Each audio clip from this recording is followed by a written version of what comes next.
This video will explain how to use the Keypad Lockout feature on the Century VGreen variable speed motor. Before installing, using, or servicing this product, carefully read and fully understand the instructions, including all warnings, cautions, and safety notice statements in your VGreen motor user manual. And as always, be sure to use personal protective equipment. Jimmy Reed here with Regal. The VGreen variable speed motors have a keypad lockout feature to prevent unwanted changes to the programmed schedule.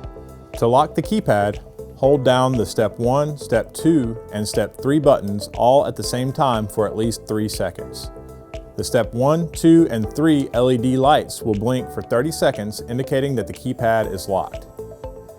While the keypad is locked, the only button still active is the Stop button.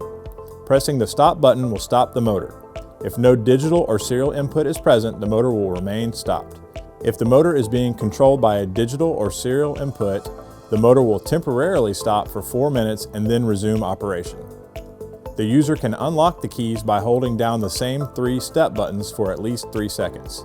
The LED lights will illuminate temporarily, indicating that the keypad is unlocked. The VGreen variable speed pool pump motor is now running effortlessly on the program schedule. Check out other how-to videos in the Century Electric Motors YouTube channel.